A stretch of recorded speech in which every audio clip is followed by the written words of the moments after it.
Hey James, I'm gonna grab some water really quick. No problems at all.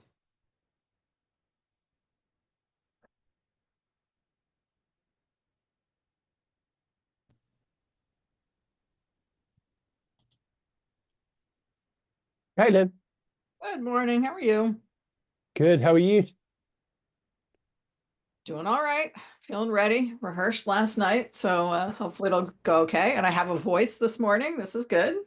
Good. Yes, everything. That's good. That's a good start on It here. certainly is. I'll be here as backup in case, any questions come in and things while you're presenting. I normally just help out in the background. So you don't have to break your flow or whatever you're doing on there as well. Thank you. I appreciate that. I think I'm gonna find a cough drop before I start. What have I Yeah, done? everyone's sick right now. Everyone's. Yeah. I'm gonna step away for a moment and go and find some cough drops. I'll be right back. Perhaps.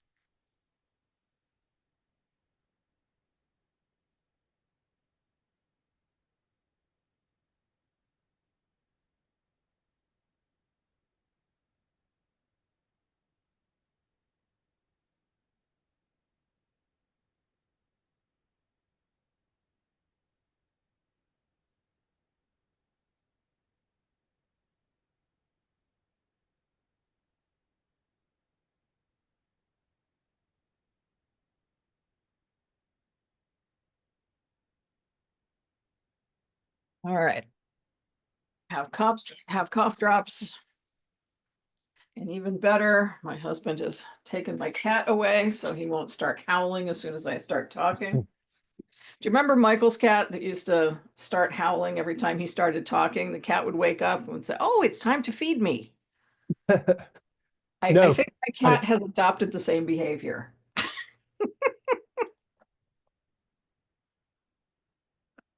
Oh, we have some people on. Hello, everybody. People are here already.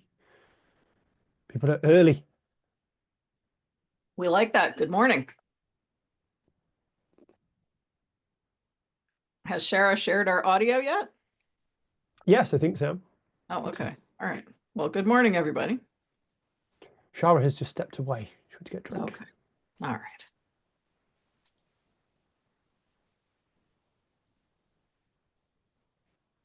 Our special guest presenter this month.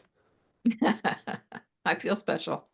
Yeah, you can introduce yourself once we start. I'm sure Shara will take you through everything on him. So Yep. I recognize a couple of names on our attendee list so far. yeah, they may have sent in support cases. Indeed. Alrighty, so I am back. We're 1 minute before the top of the hour, so we'll give people about 3 minutes to join, and then we'll start at three after. So 3 minutes. We'll Sounds good. The call is already recording, so as always, this recording can be found in Sugar U, under Sugar Market Academy. And yeah, so we'll get started in just 3 minutes. And if you want to ask any questions, please feel free to add them into the Q&A section and I will answer them as we go through as best I can. And then feel free to share your screen whenever you want. If you have anything, hopefully you do. Do I'm sure that you do. now. Can you see it? Yep, looking good. Perfect. Just going to do one little test here because I want to be swapping back and forth between my presentation and my Sugar Market Sandbox. And that seems to be working fine. So good test to have out of the way. And Thank I you. will mute myself and give you the floor so you and Shara can take control. All right. Sounds good.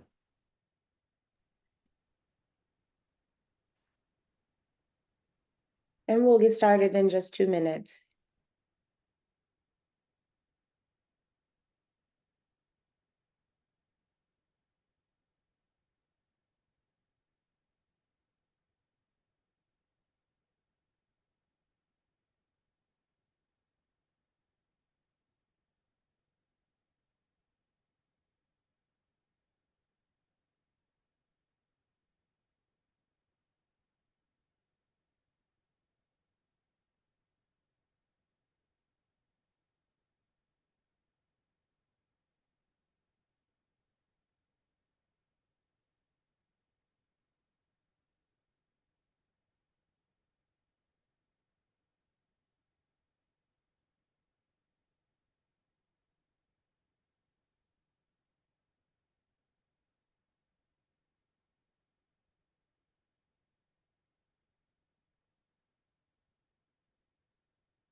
Alrighty, for those of you that are just joining us, we'll get started in just 1 minute.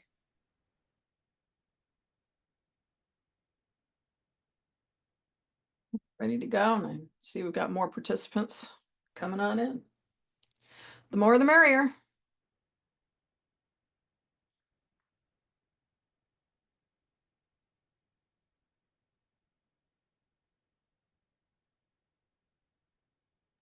Alrighty, so for those of you that are, well, first of all, thank you everyone for joining us. Sorry, it's still a little early here for me. So today we will be discussing managing your sugar market database. For this month's Sugar Market Academy, we have a guest presenter, Lynn Catterson. I will go ahead and let Lynn introduce herself and take it away. But first, as always, if you have questions, definitely feel free to type them in the chat. And then also, this recording and all of the Sugar Market Academy recordings can be found in Sugar U under the course Sugar Market Academy. So without further ado, I will turn it over to you, Lynn. Good morning. So I am Lynn Catterson, and I'm a member of the Sugar Market Support Team. And some of you may have had sugar support cases with me in the past, so you might recognize my name. I've been working with Sugar Market for about 4 years now.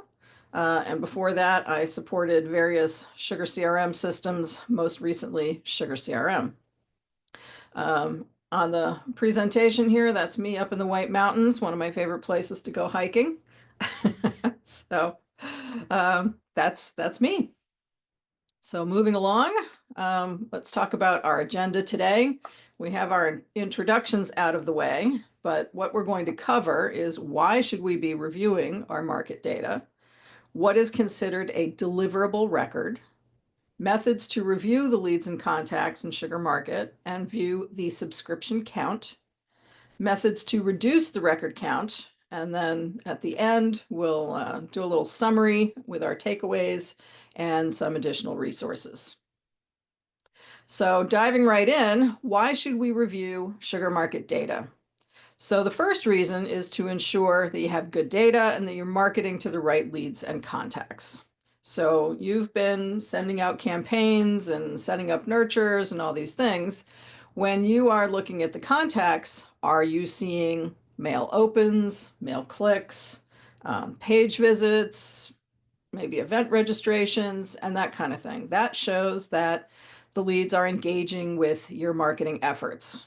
If you find that you've had a record in your Sugar Market instance for maybe a couple of years and there's no opens or clicks, well, maybe that's not a high quality lead. And then the second reason why we want to look at Sugar Market data might be your subscription count. So as you're probably aware, Sugar Market comes in blocks of 10,000 contacts. So your company might have 10,000, 20,000, 30,000, 100,000, whatever it is based on the volume of your marketing and your marketing needs. Now, if you go over that subscription account, you get notified about that, and that's when you might want to have a look at your data. So we're going to try and give you some good tools to look at that data today. So kind of the first question when it comes to your subscription count is, what is a deliverable contact? Because the subscription count is only deliverable contacts. So leads or contacts are considered deliverable if they meet one of these criteria. They have an email address, good start. They have not unsubscribed, or I should say, and their email address has not been marked as invalid. So a quick note about what is an invalid email. So if you send a campaign and there's an email that bounces, it's going to be marked as invalid, and then it's not going to be included in campaigns going forward.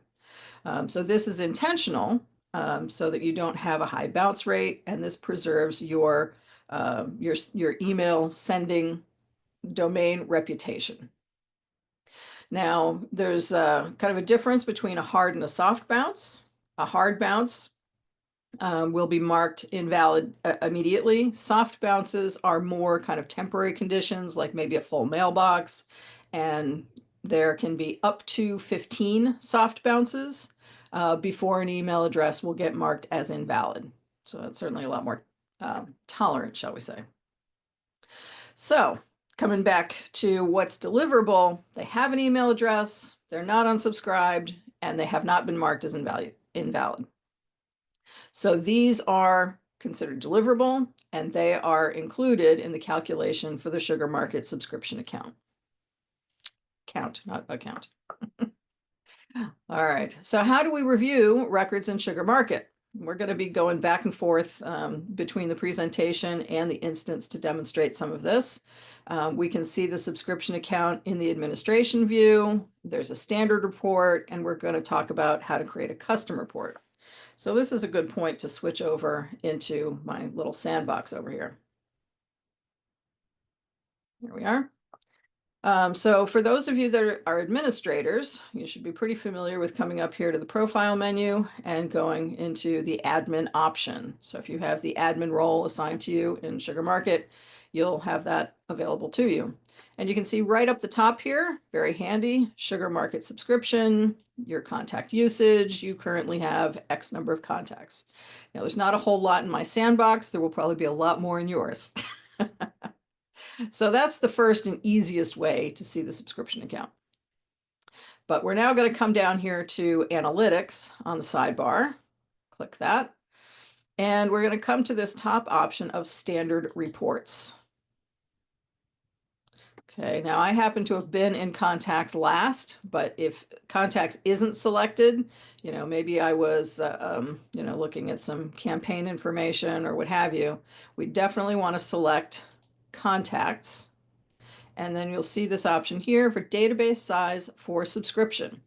And it has a handy little reminder that this does not include unsubscribes, blank emails, or bounced emails.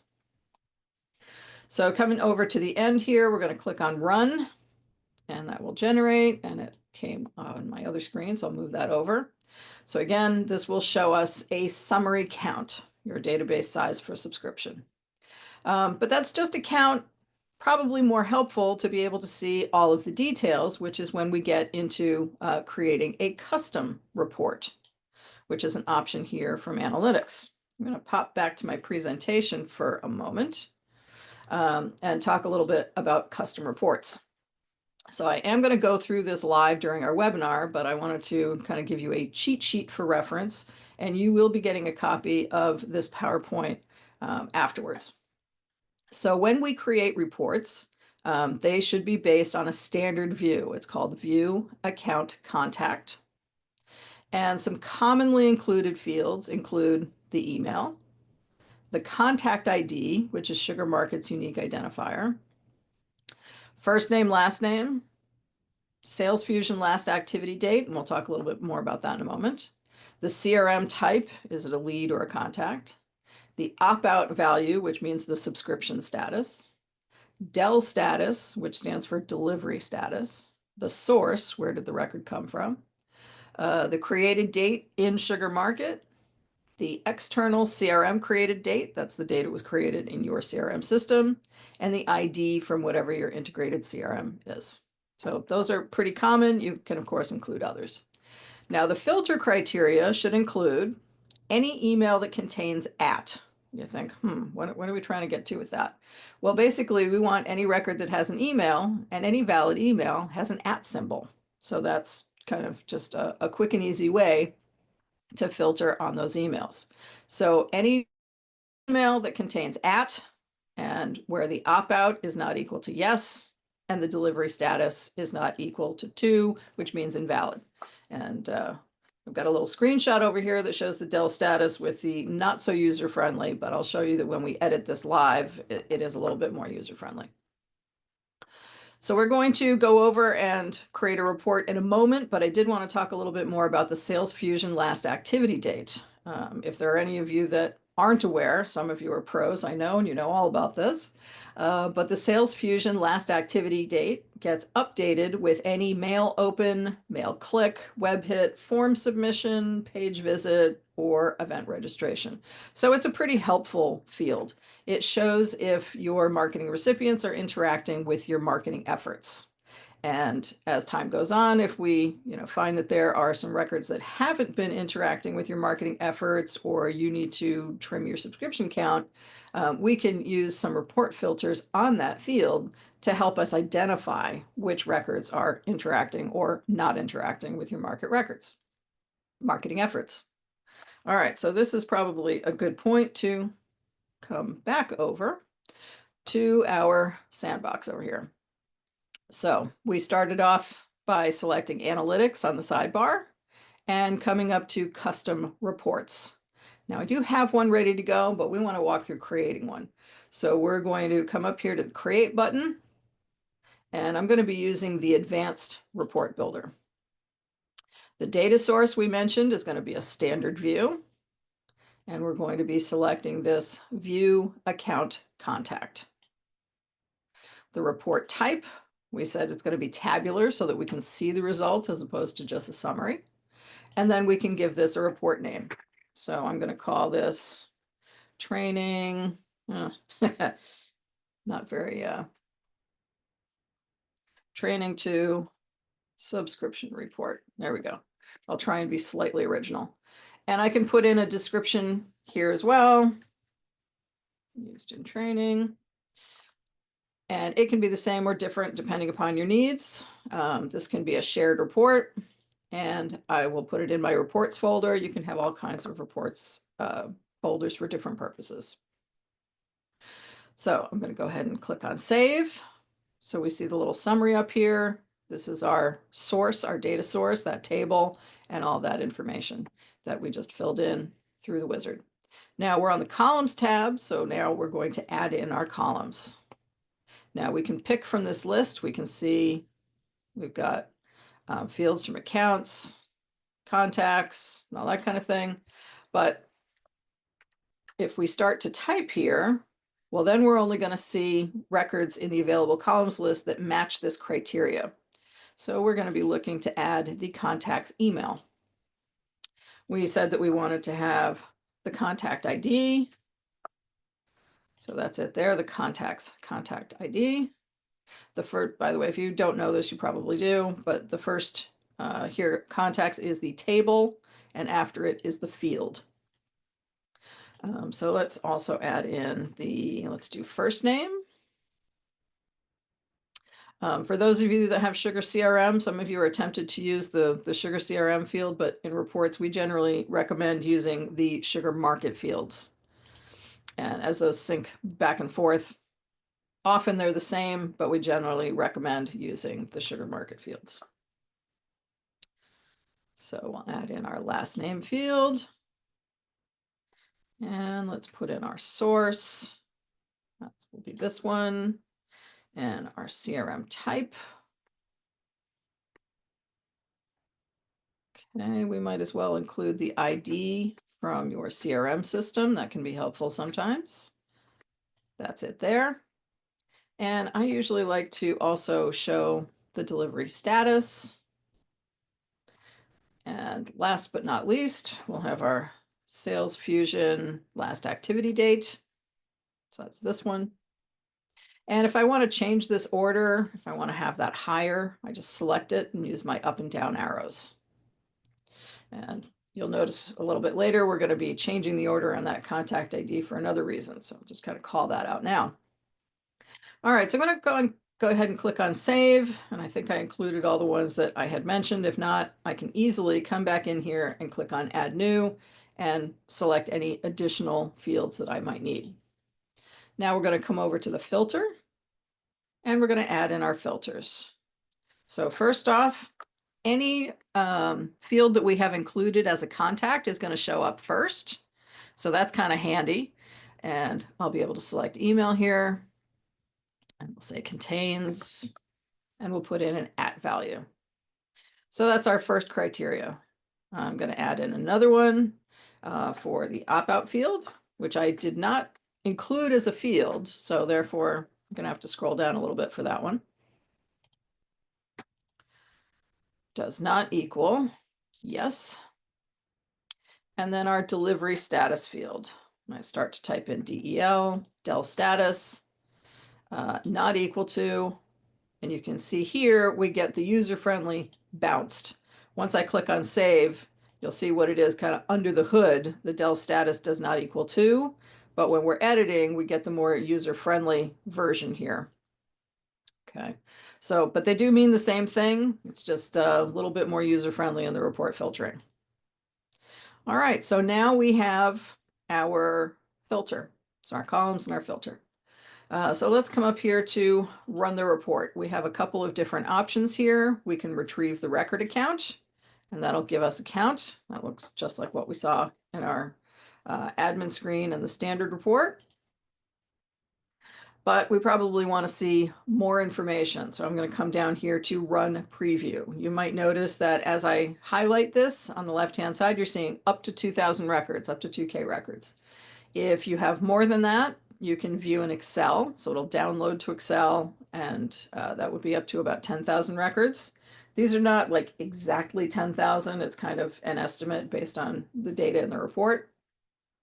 And then if you have a lot of data that you're trying to view from a report, we have this email option up to about 400K records.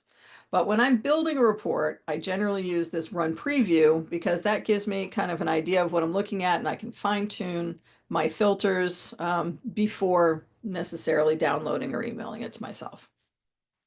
So right here in the preview, I'm seeing a great example here, and I left this to stack the deck, so to speak. We can see here in this record that there's no first name and there's no last name. Well, that's probably not a great record to have in the database. So maybe I might want to have a copy of this record that filters out all the records with a blank first name and a blank last name, and maybe I don't need those, and I would want to get rid of those. So that's just an example. Now, as I scroll over here to the right, you see no Sales Fusion last activity date in a lot of these records. Now, this is a sandbox, so not the best representation. Our sandbox instances are what they call black holes so that we don't inadvertently spam people. So there's only a couple of active records in this database. But nevertheless, if you were reviewing this and you saw either no Sales Fusion last activity dates or Sales Fusion last activity dates that were a long time ago, you know, those might be records that you don't necessarily need right now. In the source column, we're seeing Sugar CRM. That will vary a little bit based on the CRM that you might be integrated with, but this indicates that these records came in via synchronization. Now, you might also see some sources like import, if the record was imported. You might also see probably a lot that are blank. And if the source is blank, it means that the record was created in Sugar Market. So maybe it was the result of a form submission or an event registration.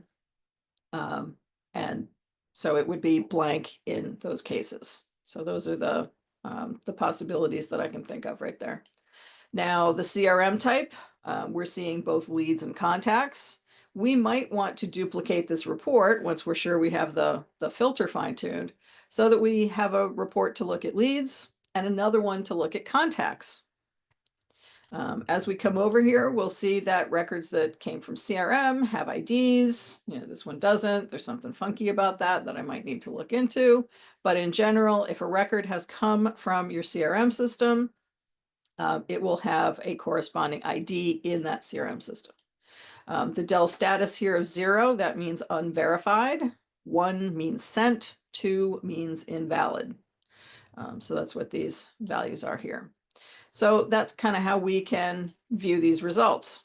Now, if we decide after looking at this that there's other criteria that we might want to add in, or maybe more fields that we want to add in, we can close this, we can come over to the columns, we can add anything else in that we need to.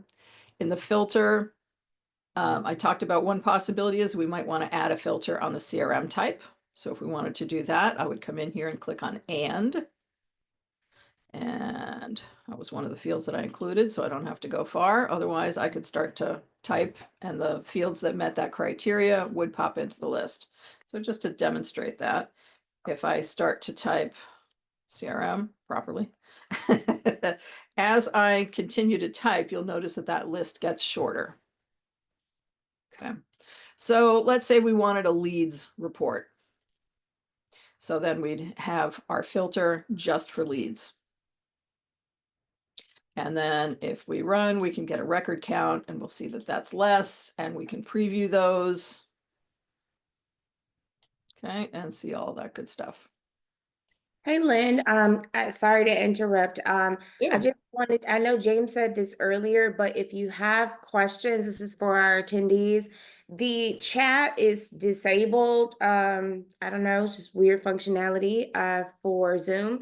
However, if you have questions, please type your questions in Q&A. So you should see that at the bottom of the Zoom window, and that's where you can add your ask your questions.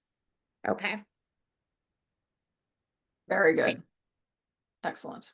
All right. So continuing along, you can use reports like this as a basis of adjusting the filters to first view the records.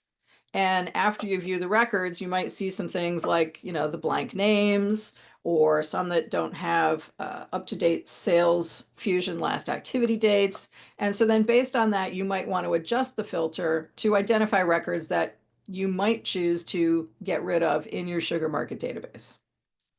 So if you're in that position, we have some tools to help you. So roundabout here, I am going to go back to my presentation. I did neglect to mention something about the Sales Fusion last activity date. I am aware that we currently have an issue in Sugar Market where we can't filter on empty Sales Fusion last activity date fields, like the ones that you saw in my sandbox. So if you run into this problem, please open up a support case. We have a couple of alternative approaches to assist until this issue is addressed. So just a bit of a footnote to that. All right, moving along. Methods of reducing records. So before I kind of get into those methods, I want to cover the recycle bin because that is an important feature of the integration. But we're also going to talk about mass deleting records by report, auto deletion reports, and sync filters. All right, fasten your seatbelts. All right, so what is Sugar Market's recycle bin? Well, this is a setting that helps you maintain integrity between your CRM system and Sugar Market. So when this setting is enabled, it means that any lead or contact that is deleted from CRM will consequently also get deleted in Sugar Market. So this is very helpful, so you don't have to do it in more than one instance. Now, this also includes when records are merged. So let's say you have, 3 or 4 leads in your CRM system for the same individual, and you don't necessarily need all of those. So if you merge 2 leads and you wind up with 1, then 1 lead gets deleted. And so that gets marked for deletion, and consequently, it will also be deleted in Sugar Market. So that keeps the 2 systems in sync, if you will, in sync. So we definitely recommend using the recycle bin functionality. In some of the integrations, it's automatic, I believe in Sales Fusion, but with Sugar CRM, it is something that we need to check, and it's probably set up during your onboarding. As we get into the settings, I'll highlight where that is in the settings. But part of the reason why I cover this topic first is that if you do need to do data cleanup, we always recommend that you start in CRM. It's work smart so that you only have to do the cleanup once. So if you have duplicate records, definitely start that cleanup in CRM first. All right, so moving on, we're going to talk about mass deleting contacts by report. So if we've used a custom report to identify records that we no longer need in Sugar Market, then we can use this mass deleting by report option. So it's available in the administration view to administrative users who have that admin navigation role assigned to them. I have a little picture of it over here. It's under the data section, mass delete contacts by report, and I have a little cheat sheet here of how to navigate to it. We will do this in a moment in the live instance. But a couple of notes about mass deleting by report. First off, any records that meet the criteria of that report, they will be deleted from Sugar Market. That's what we want. And the advantage of doing it this way is that they will also be removed from distribution lists, reports, and any nurture campaigns. So it does that cleanup for you. But however, deleted contact reports will still appear in campaign statistics and form result reports. So you won't lose that historical information. I will note that deleted records can sync back from CRM if they are modified again. So let's say, based on your marketing needs for the next 6 months, maybe there's some records in a particular industry that you're not going to be marketing to until, the next quarter or something like that. Just trying to think of an example. And if those records are deleted from Sugar Market, but then they sync back again, they can sync back. The key is the date modified in CRM. This was also part of the reason why I mentioned the recycle bin first. So if you're doing cleanup, do it in CRM first so that the record won't sync back. Because otherwise, if we delete a bunch of records and they still exist in CRM, if they get modified again, they will sync over. Now, again, that is by intention, because if they get modified in Sugar CRM, well, then they're active and we probably want them back in Sugar Market. All right. One last note on this is that the records that show up on the journey, the mail opens, the clicks, the page visits, and so on, those do not get deleted. So if we're mass deleting records now, but this particular person with this email address, maybe they submit a form in the future, or they sync back in, or whatever the circumstance is, if they are reintroduced with the same email address in Sugar Market at a later date, the journey will be available. So I just like to point that out, that you're not losing that journey information. All right, roundabout now, we're going to go and actually, I think I might have one more slide. Nope. All right. So I'm going to open more than one tab here so that I can kind of go back and forth. I'm going to duplicate tab, and I'm going to come up here to the admin. And coming over here on the bottom half of the screen, underneath CRM Administrator, underneath the Data tab, that's where we have the mass delete contacts by report. So the requirement for reports used by the requirement for reports used with mass delete is that they contain the contact ID field. So you'll see that there's a list of these. And I have one that I set up for myself here, mass delete records by report, as a test. Now, if I wanted to come and view that, I can come back over here. I can do a search, mass delete. Now, in real life, this might be something like a filter having, blank first name and blank last name, or maybe records in a particular industry, or records with an old or null Sales Fusion last activity date. But in my case, I have marked an unused field as delete. So that's what that filter is. So provided we have a record that we can use here for the test, we can click on preview. I have two that meet the criteria of that report, and I can go ahead and select submit mass delete. So we get the confirmation here. Your request has been uploaded to the server. You will receive an email notification when the processing is complete. Okay. So we can go ahead and leave the screen. We'll get an email in a moment. But I'm also going to point out that we can go to the admin view. And we do get a warning about leaving the page, and that's fine. But also, I believe under the data view, nope, there we go. So up the top, underneath administration, under general, we have this job status. And so in addition to getting the email, we will be seeing under the job status when it's complete. So here we are, today's date, October 2nd. We can see this. This lines up with our time. The status here can be a little misleading, but in this case, this is mass deleting by report. And so we know that that job is done, and we'll also get the email. Okay. So from here, I'm going to come back to my presentation and talk a little bit about auto deletion reports. So these are also referred to as post-sync cleanup reports because they run at the conclusion of each sync session. So auto deletion reports, we'd be using a custom report like we just created for records that we don't want to keep in Sugar Market. So auto deletion reports should be reviewed on a regular basis to make sure that they are still in keeping with your current marketing efforts and initiatives.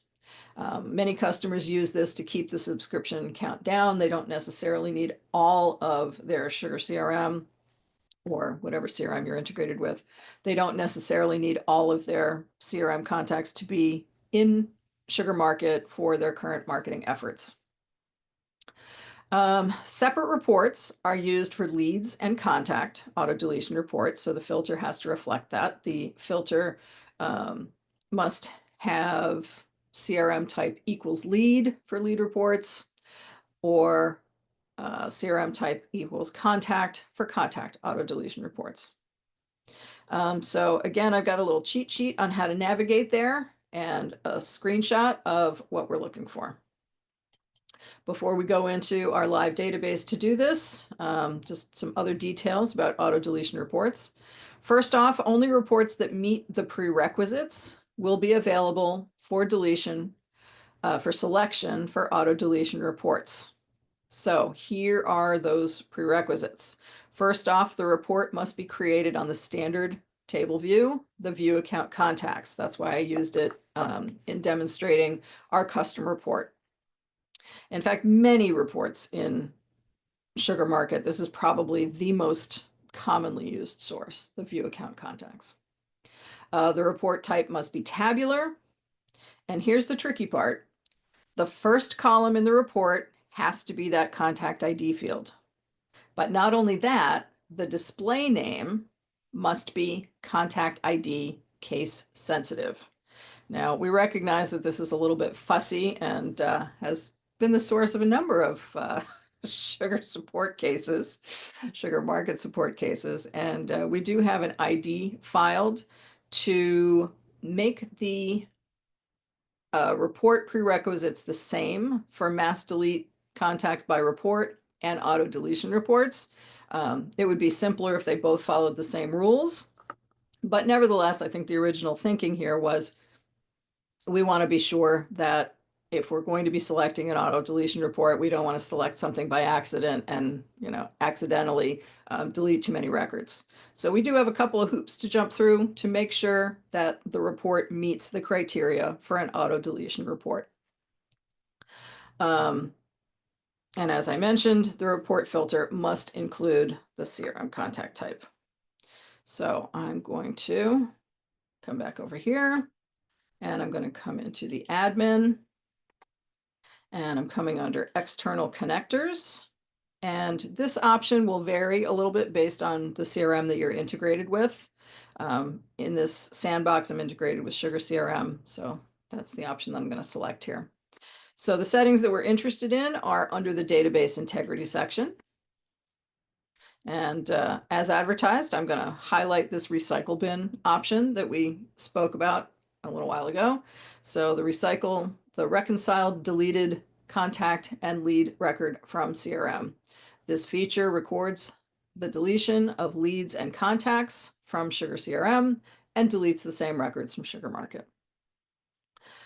Just one more note about the recycle bin that I forgot to mention is that when you install the integration with your CRM system, there's a table that's there and it's always collecting those. So even if you didn't necessarily start using the recycle bin to begin with, if you had a reason that you didn't want to use it to begin with, it can be enabled later on. And when it is checkmarked, it would retroactively delete all the records that were captured in that table. All right, but moving on to our topic of the post-sync cleanup reports, the auto deletion reports, you can see that we have the option of selecting one for reports, one for leads, and only records that match that criteria will be shown here. So you can see I've got one that matches the criteria for reports and maybe two that match the criteria for leads. So I would be able to come in here, select that report, and click Save.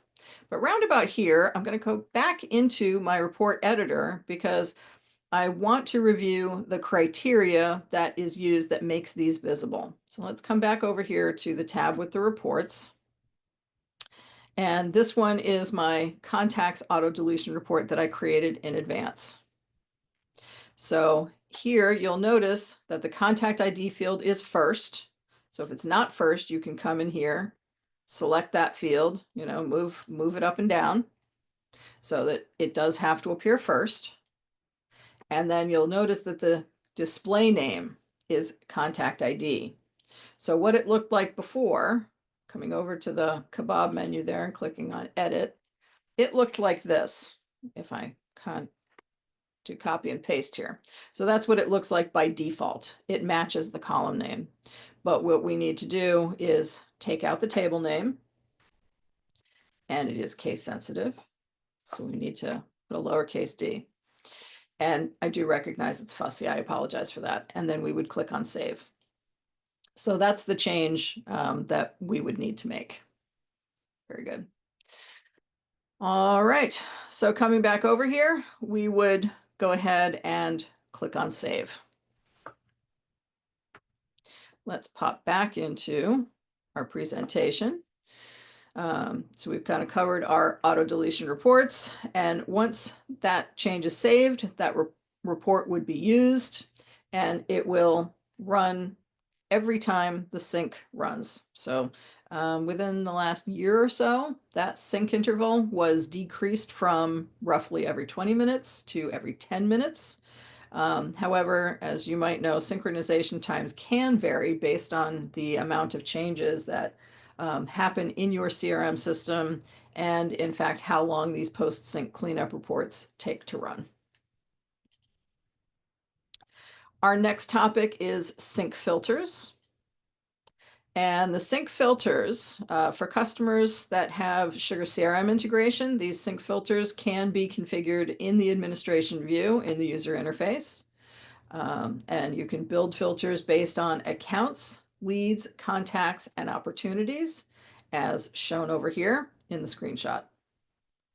I will note that it is generally a good idea to consult your Sugar Market consultant or open a support case before implementing sync filters. There is a fair amount of planning and some configuration involved in using these. This is usually something that would get set up during onboarding probably.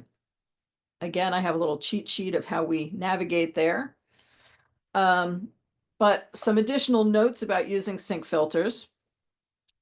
First is that if a record stops meeting the criteria of a sync filter, it no longer syncs from CRM to market. So this can potentially leave some stale data in Sugar Market. So we have some ways to manage that. So there's a setting that you can't access through the user interface, but that we in consulting and support can access. And this setting will run a weekly comparison on records in the CRM system and Sugar Market, and it will remove records from market that no longer exist in Sugar CRM or that no longer meet the sync filter criteria. So this is available for Sugar Market instances where the recycle bin setting is enabled and a sync filter is configured. Another note about sync filters is that dynamic distribution lists do obey any sync filter rules that you have. And I mention this because sometimes on support we'll get a support case where someone's reporting that they're not seeing all the members in Sugar Market for their dynamic distribution list as compared to the report in the CRM system. And sometimes, when we dig into that, we find, well, they're not coming over because of the sync filter rules, or they're being deleted by the auto deletion report. So it does it definitely is a good idea to talk to your consultant and make sure that everything kind of fits together. So careful thought should go into implementing sync filters. And as you mentioned, Lynn, sync filters and auto deletion reports, especially for new customers, especially, we will work with you during your implementation to get these set up before you pull any data into Sugar Market. Very good. All right, before I get into takeaways, I realize that I forgot something. So I'm going to come back to my reports. And for all of my my best intentions in my outline, I did miss something. So here's this Training 2 subscription report that we were using earlier. And one of the things that I meant to talk about was filtering for that Sales Fusion last activity date. So let me go back to that now. I'm going to click on Edit. And you'll notice that so far, all of the criteria that we have put in here are, we've used the and or here, but we have and ors down here as well. So we use this to kind of break up the criteria. As long as you're using ands, you can keep doing ands, but by the time you get to an or, that's kind of, you know, one key of when you might want to do this.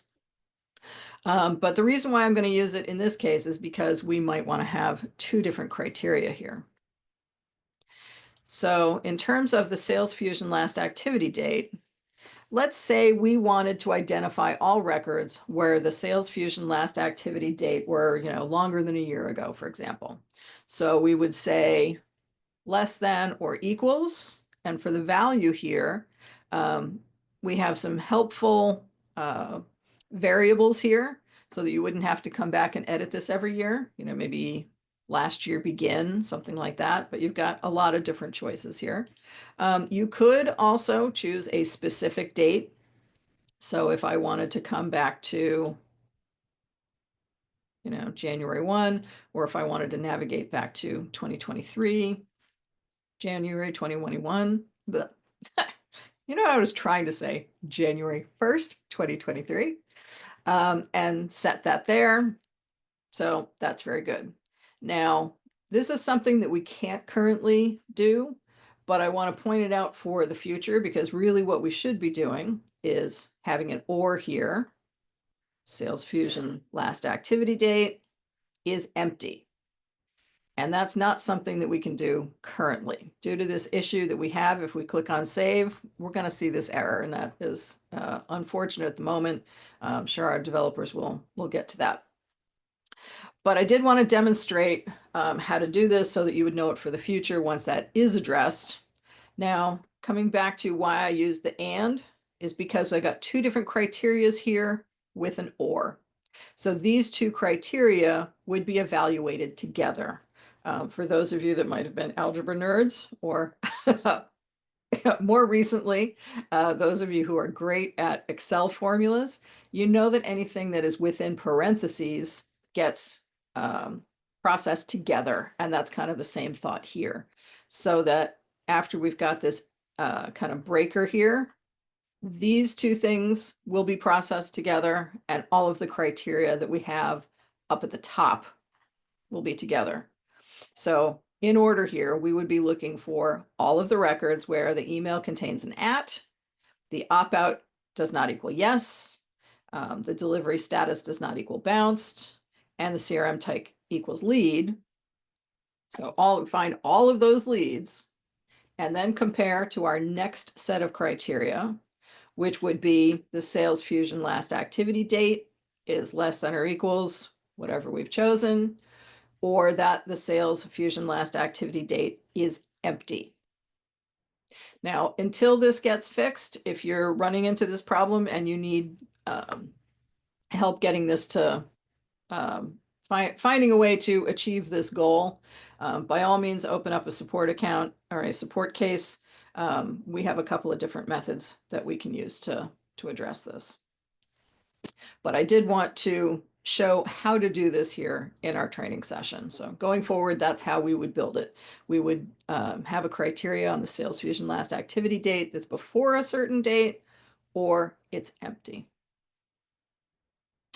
All right, so now I think I'm ready for my takeaways. And we're just about right on time. I was afraid I would run too long. So the takeaways are we should regularly review our records to make sure that we are targeting our market efforts appropriately. We showed how to view our subscription count, both just a summary number as well as actually being able to use custom reports to view that data.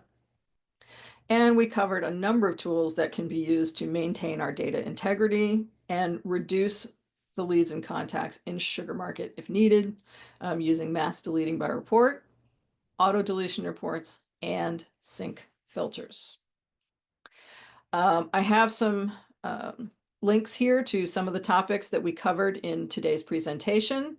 As I hover over these, you'll see that these are linked to the online guide here.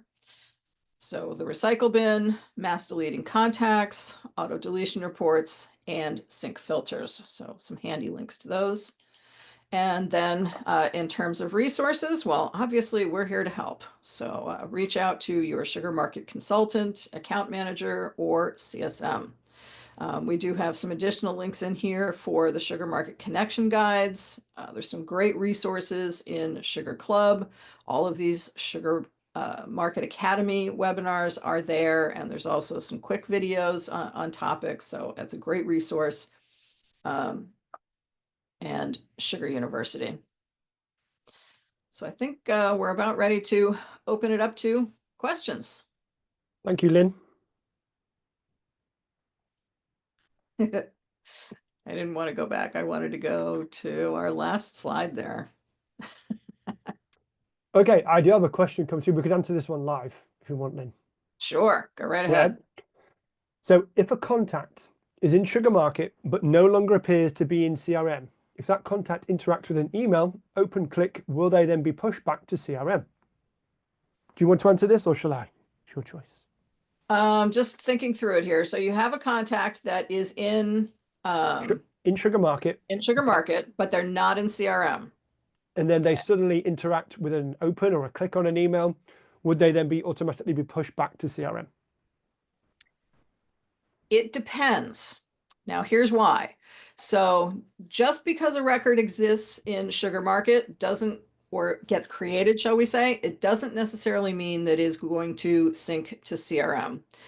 It depends. So let's say you have a form and the form is selected to push to CRM. So let me give you an example here. I think I've got some kind of form here. This sync with external CRM setting, if the form is set to sync to external CRM, then it's automatically going to sync. But if it's not set, then it's not going to automatically sync. But there are some other ways in which it could sync. So some customers use scoring. And so if they've opened or clicked on an email, that updates their score, and that might trigger it to push to CRM. Some customers use listeners that watch for certain conditions that might push to CRM.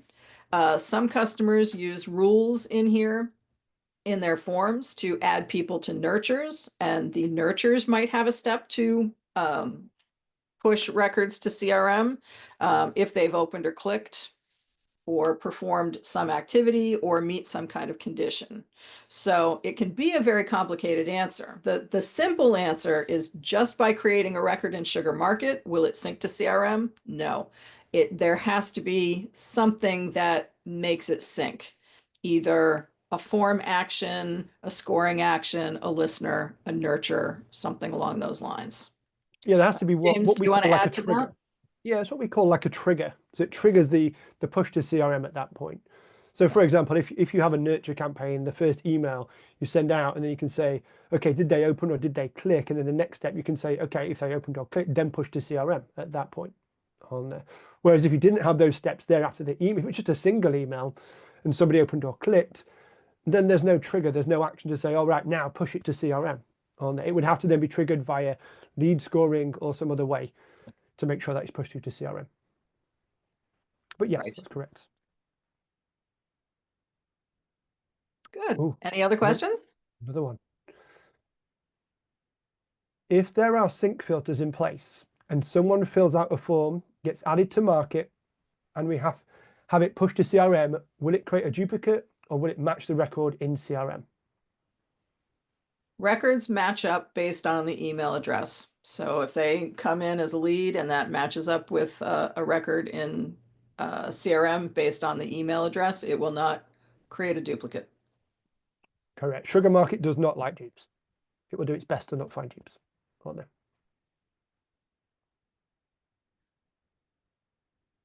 So I don't know if you guys are familiar with this radio show. The car guys, they have this little thing they play called Stump the Chumps. So this is your opportunity to stump the chump over here.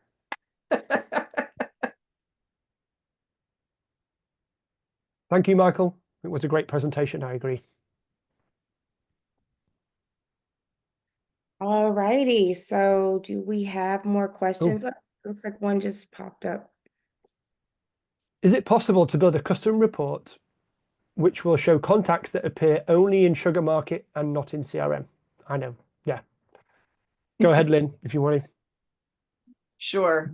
So yes, we could build a custom report, and probably the easiest filter would be whether it has an ID or not, because any record that syncs from CRM will have an ID. And I don't mean the CRM ID field. There's often confusion about this. Sugar Market was built to integrate with many different platforms. And so we have a couple of different fields that have very similar names.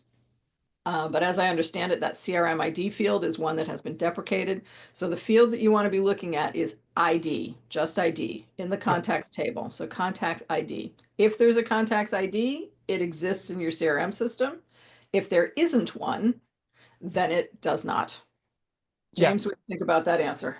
Exactly, yeah. So you have contacts.id, and then the filter would be equals blank. If there's no value in there, then you know that record only lives in Sugar Market as it never had an ID come in from CRM. Is that correct? Yeah. We have lots of questions. It's one of the reasons why, in this report, if we run it, it's one of the reasons why I include the ID field, because in addition to the source field, it's just kind of an easy way to eyeball whether a record exists in CRM or not. Yep. Another one for you, Lynn. Another great question here. If a lead is converted in CRM into a contact, does it show up twice in Sugar Market? Oh, that's another really tricky question. It depends. So let's go through the two scenarios.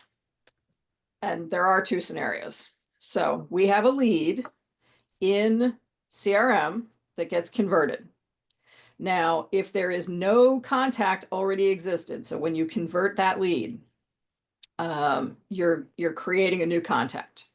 What happens in the synchronization process is that single lead record in Sugar Market, the CRM type will get updated from lead to contact, and the ID from CRM will get updated to be the contact ID.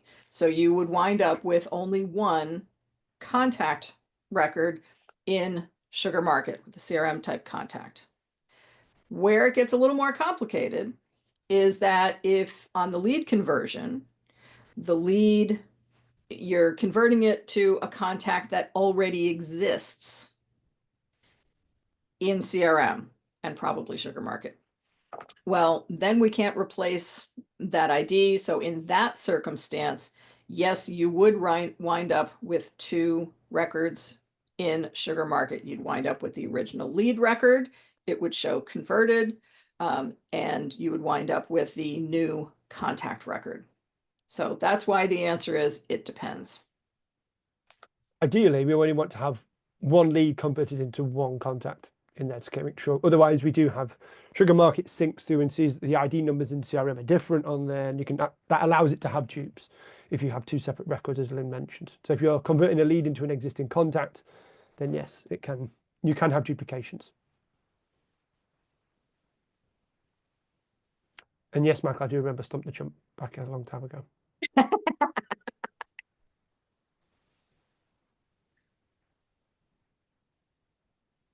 He's also mentioned that you can use external CRM created date as a field as well to see if that record is in CRM or not, has been in CRM at all, or synced in from CRM. That's another field you can use, because Sugar Market has its own created date field. That's true. Yeah, and sometimes when looking at these reports, we'll notice different dates for the created date. I actually forgot to include those. So if I come into my report and look on date, and so I can add the contact's created date and then the external created date. Those are sometimes fields that are interesting to review when you're previewing records, so that you can tell whether they were created in Sugar Market first or created in your CRM first.